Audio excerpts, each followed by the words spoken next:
first batch will frighten you. I began with 300 units. I was scared out of my living room, but that leap of faith taught me more than a year of just watching YouTube. If you leave $5,000 in your saving, inflation will eat it up, or your competitors will use that same $5,000 to bring a nice brand new listing and just beat you to market. So you want to be out there, try the things that you want to do, the products that you want to launch, even when you're scared. I don't think fear is something that disappears. I think fear is like a magnet that directs you where you want to go in life. And for those who take the leap of faith, usually it turns out to be good because they experience more than just sitting down and playing it safe. Like if you look around in your family or your friends or your neighborhood or at work, you will see that people who play safe in life usually end up regretting. And people who take their chances are proud of themselves.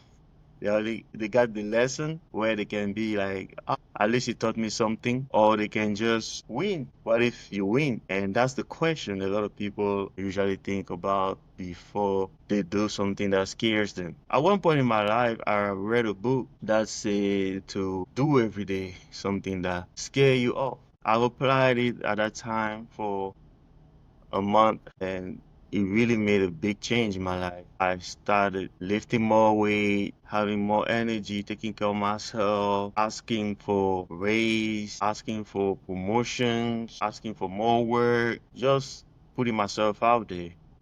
And even to launch my business, I had to like do something that scared me. I remember before I started Amazon, I used to do Airbnb. That scared me more than anything else because my first guest was taking a second room in my two-bedroom apartment. Because at the time, it was just $100 difference to get a two-bedroom apartment versus a one-bedroom. I didn't even think about Airbnb. I was just like, yeah, if I get a guest, my parents come to visit, or if I have friends that come to visit or cousins, they can just sleep in the other room. And then I discovered Airbnb. I just got a request one night, and it turned out to be good because till today I'm friends with that first guest. Um, that's something very special because even though I was afraid, I took him in. Turned out he was a 20-year military and he was retiring that year. So he was in transition to get his paper done and go to civilian. And he was also studying his PhD actually. So doing things that scares you, I mean, on my experience, turn out to be good. Like even when it doesn't work out, the lesson, like I said, is something valuable, something that you can share on YouTube or something that you can motivate somebody else who is in the same situation and who wants to take the leap of faith. So if you want to do whatever Amazon or the business idea that you have to jump in. And trust me, I got my share of bad people out there, but I haven't lost faith in people because one bad apple is not going to ruin the taste of apple for me.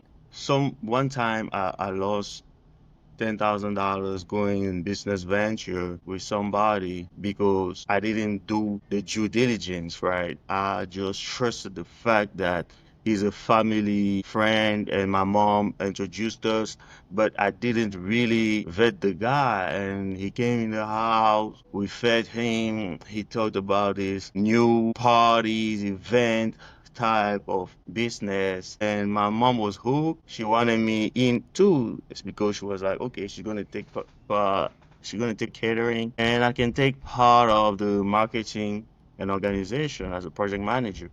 Man, that man finished $10,000. That wasn't even the bad part. The bad part is the guy actually used my social security to his profit and he started getting credit and applying for stuff.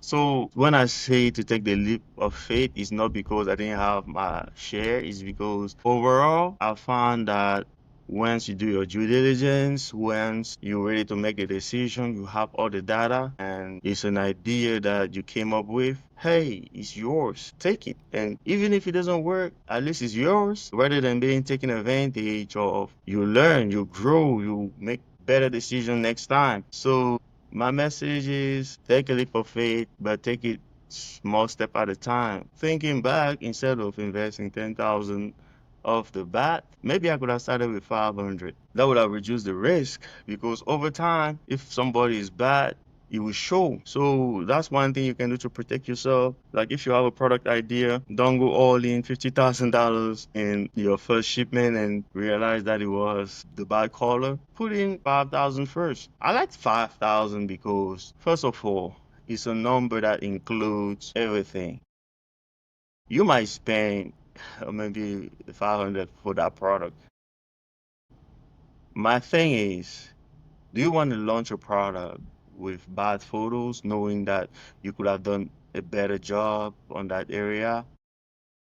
At least you want the data that shows you that, okay, if I have a good copywriting, if I have good photos, if I have vet the supplier correctly and I know that the quality is good, is the product really viable? Like, is it something that can produce profit or is it bad? But if you launch a product, you can have the best product on earth. But if you take bad photos just with your iPhone, you do poor copywriting and then you get bad result. How would you know that the result wasn't affected by those? I'm not saying that some people with iPhone photos are not doing good, but I'm saying more often than not, a lot of people fail because they don't do the other easy stuff.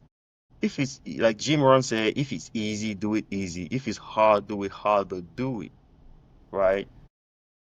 Take good picture. If you cannot afford a $10,000 photographer, you can afford a 2,000. If you cannot afford a 2,000, do the max you can. If you can afford 500, do the best you can. So at least you know that it's not on you, but you did your best, right? But after you have all the data and the decision like we talked about, just launch because at the end of the day, if you don't launch, you're not going to make any profit. You're not going to sell anything. So that's what's my message for today. And like and subscribe and let me know in the link below what you want me to talk about next.